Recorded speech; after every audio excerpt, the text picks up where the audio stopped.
Hello, internet friends and retro computing aficionados. Chris Masto here.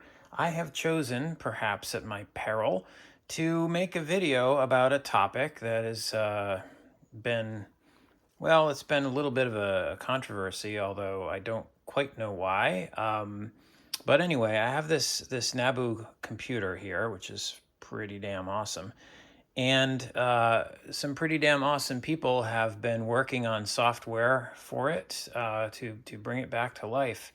But one of the things that's come up now, I'm not gonna. There's plenty of other videos on the internet about how this dang thing works, and I don't want to make another one, so I'm not gonna rehash the whole deal here. But there's a box here that's meant to connect. Originally, it was meant to connect to another box that connected to your cable TV in Canada and streamed down the software, and it ultimately all went into a serial port in the back. And there's kind of an argument about the cable, the serial cable, and whether it has to be a certain length, whether it has to be shielded, whether you need to connect the grounds on both ends. And I don't know, I think of myself as a science fan, if not, I'm not a scientist or an engineer, but there are facts in the world and there are opinions. And I didn't know anything about this, but when I saw people were discussing it, I went and read a lot about RS-422, and I just came to the conclusion that it should work with long cables. There's no reason it shouldn't work with long cables. So I have a long cable. And that's what we're going to talk about here. This is a big spool of unshielded twisted pair Cat 5 cable, 5E.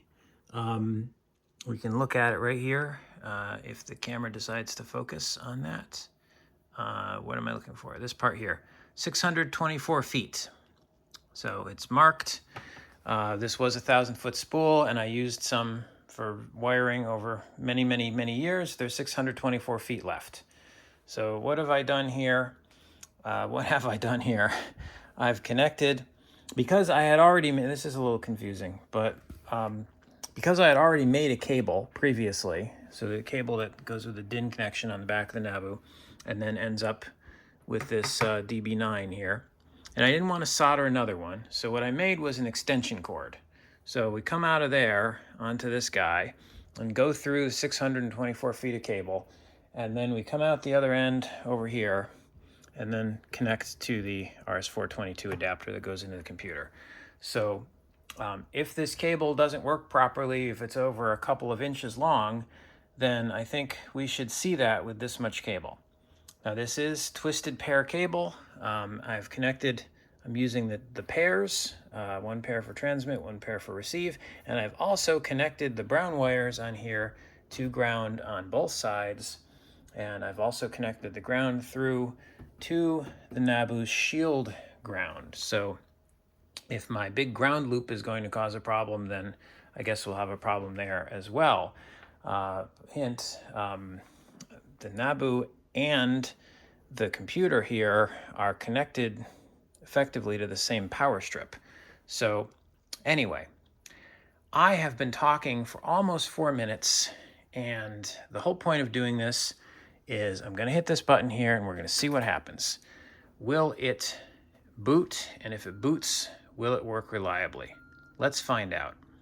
I'm trying to keep the serial adapter in this shot as well.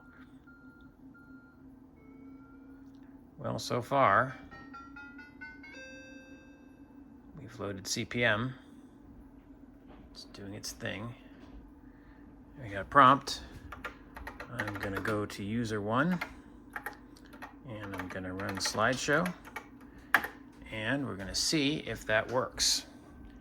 See all the data being transferred there. Initializing.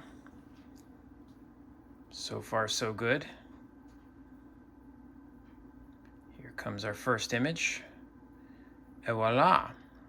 Now, I have not run this overnight. In fact, I haven't run this for more than a couple of minutes when I was setting this up. And it's possible that there will be some glitches here if I run it for a very long time. But you'd think if it were that sensitive, then I've really pushed my luck here with this cable situation.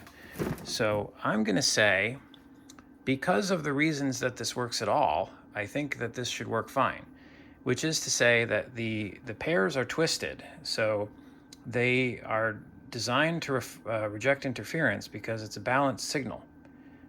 I'll put some references in the video description about that, because there's a guy who has a 6-part series on RS-422. I watched the whole thing. And if you want to argue how RS-422 works, maybe watch the whole thing first and then make an informed argument. The other thing that I learned, I didn't know this, but I learned it from watching his stuff as well, is that the differential signaling for RS-422 specifies that it has to work down to 0.2 volts difference between the plus and the minus, or the A and the B, or whatever you call it, right? So that balanced pair, one side sends a positive voltage, and sorry, I started to say positive voltage, negative voltage. It doesn't really work that way because it's the difference between the two. But in any event, as long as there's a difference of 0.2 volts to indicate a 1 and a less than 0.2 volts to indicate a 0, then the signaling should work. So the other theory here, which is that this USB adapter can't put out enough voltage to make it through a long cable, that didn't make sense to me at all, because I know that this thing is putting, in fact, here, there's the other surprise I have for you, which is I've hooked up the oscilloscope here. So that is connected to one of these pairs. That's the pair that's receiving data from the computer. And I will note that that is on the far end. So it comes out here from the computer, goes through 624 feet of cable, and then we're measuring it. So after 624 feet of unshielded twisted pair Cat5e cable, what you might see on the oscilloscope is, you can see all the little ones and zeros here. The difference between the bottom and the top is about 4 volts. So you can see when it transmits the data for the slideshow, you can see the data going across there on the oscilloscope. I'll back up a little bit. RS-422 only requires 0.2 volts to come out the other end. 4 volts is coming out the other end after over 600 feet of cable. So there's no problem with the voltage here. So there's no problem with the voltage, there's no problem with the interference, there's no problem with the ground loop, there's no problem with the cable.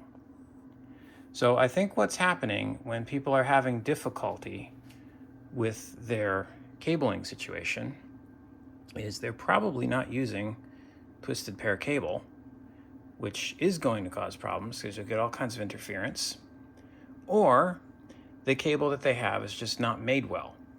And maybe the connections are loose or poor quality, whatever, something like that. But I think as long as you have solid connection and you're using twisted pair cable with the correct pairs and the correct wiring and the correct pins and everything else, it doesn't matter how long it is. Because the other thing that made me question this whole endeavor is when I looked up RS-422 and I saw it's designed to go miles. I mean, it's designed to connect from like one building to another building down the road.